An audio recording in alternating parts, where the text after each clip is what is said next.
You may be wondering, what causes people to be addicted? Where do addictions come from? How do they start? So I'm going to be sharing with you a few causes of addiction. And the first one is your environment. You may be in an environment that allows for certain behavior. And it could even be from your childhood. So let me give you an example.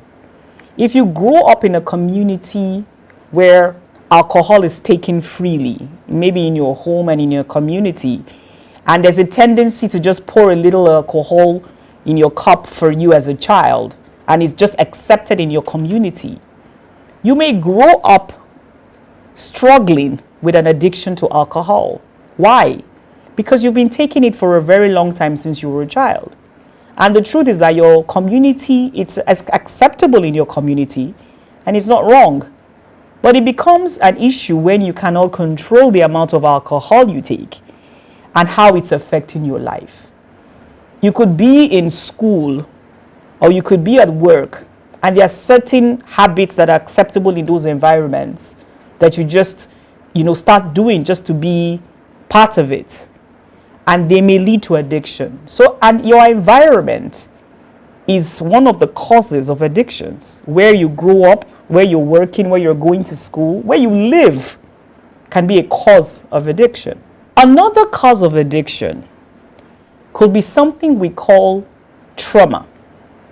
I'm going to talk a little bit about trauma and how trauma causes addiction.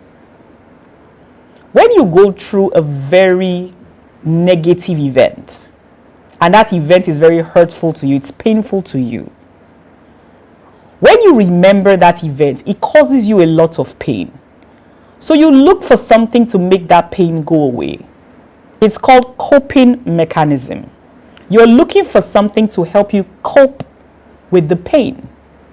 So sometimes in trying to dull the pain, you look for something that will make you feel happy or something that will make you forget. So trauma, past traumas, maybe from childhood or traumas that you even faced as an adult, can push you to addiction. You're drinking because you are in pain and you want to numb your senses from that pain.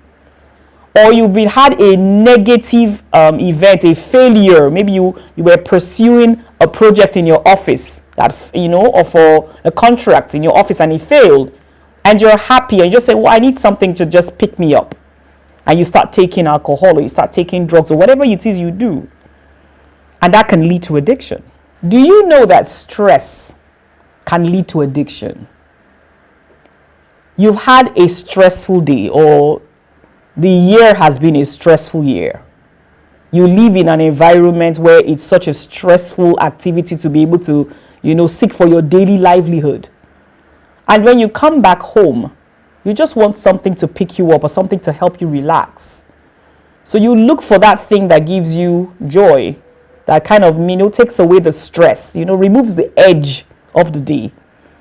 But the problem with that is that if you're not careful, you may get to a point that you cannot control yourself in how you use those things to help you numb the stress or help you overcome the stress.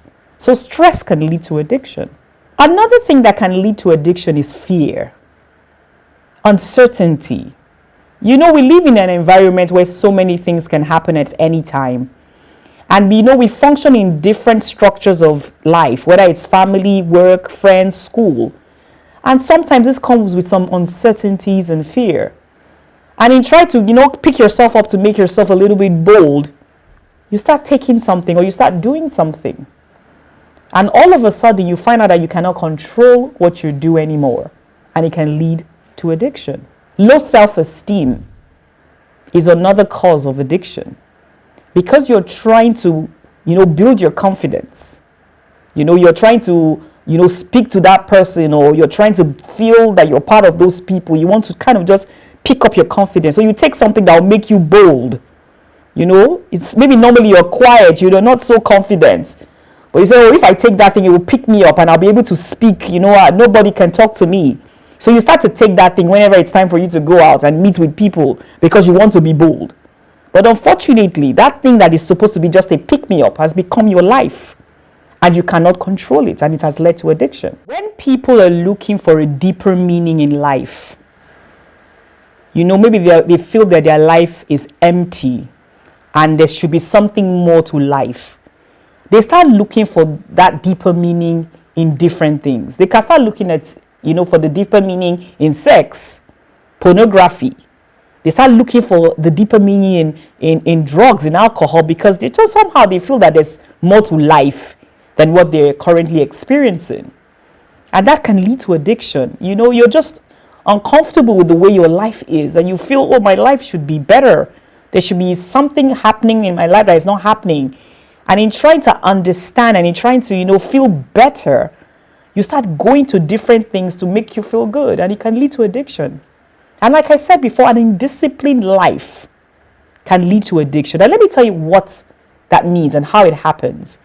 When you become an adult, you are essentially in control of your life. And that means you can do whatever you like. But with that liberty comes responsibility. Because although you can do what you like, if you do certain things to the excess, they can be harmful to you.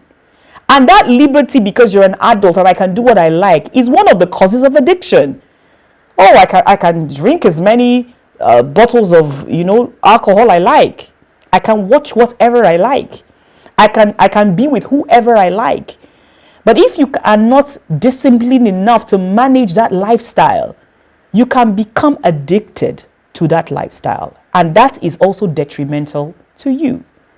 So today we've spoken about the definition of addiction, the types of addiction, the causes of addiction. And when we come next week, we will share with you the effects of addiction and how addiction affects your brain, and then what you can do about it. So thank you for joining me today on this edition of Minds and Health. My name is Ediri Ose Ediale, and I'm your psychotherapist on this program. I want you to always remember that you need to keep your mind healthy, because a healthy life is a long and happy life. See you next week.